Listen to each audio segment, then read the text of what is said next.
కన్నీటిని తుడిచే ముఖ్యమైన పరికరం చీరకొంగు. చంటి పిల్లలు పడుకోవడానికి అమ్మఒడు పరిపు కాగా వెచ్చటి దుప్పటిలా చీరకొంగే ఉపయోగపడుతుంది. కొత్తవారు ఇంటికి వచ్చినప్పుడు సిగ్గుపడే పిల్లలు ముఖం దాచుకునేది అమ్మ కొంగు వెనకే. అలాగే వాతావరణం చలిగా ఉంటే అమ్మ కొంగుతోనే పిల్లలకు వెచ్చగా చుట్టేది. వంట చేసేటప్పుడు తల్లి తన చెమట బిందువులను తుడుచుకునేది చీర కొంగుతోనే. వంటకు అవసరమైనటువంటి కట్టె ముక్కలను తీసుకుని వచ్చేది చీర కొంగులోనే. అలాగే పెరటి తోటలో కూరగాయలు, పువ్వులు, ఆకుకూరలు వంటింటికి తీసుకొని వచ్చేది చీర కొంగులోనే. అంతేకాదు ఇల్లు సర్దడంలో భాగంగా పిల్లల యొక్క ఆట వస్తువులు, పాత బట్టలు వంటివి చీర కొంగులోనే మూట కట్టుకుంటుంది. ఇలాంటి ఎన్నో ఉపయోగాలున్న అమ్మ చీర కొంగు లాంటి వస్తువు మరొకటి కనిపెట్టగలరా? ఇంతటి అద్భుతమైన అమ్మ కొంగులో కనిపించేది మాత్రం అమ్మ ప్రేమే. అమ్మ ప్రేమ ఒక మధురమైన జ్ఞాపకం. అమ్మకి మన ఆకలి ఎప్పుడో చెప్పాల్సిన అవసరం రాలేదు. కొత్త బట్టలతో బయటికి వెళ్ళి వచ్చినప్పుడు దిష్టి తీసేది. బాల్యంలో మన పిచ్చి భాషను కూడా క్షణంలో పసిగట్టగలదు.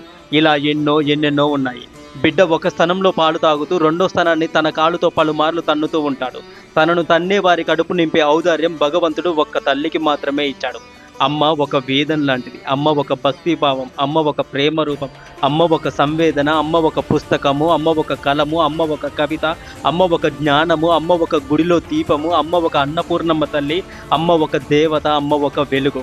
అమ్మ గురించి చెప్పుకుంటూ పోతే ఇలా ఎన్నెన్నో ఉంటాయి. ఎంతమంది జీవితాల్లో అమ్మలు జీవించి ఉన్నారో మరణించి ఉన్నారో నాకు తెలియదు, కానీ ఒక్క మాట మాత్రం చెప్పగలను. ఎవరు అమ్మ దగ్గర ఉంటారో వారు అతి సంపన్నులు.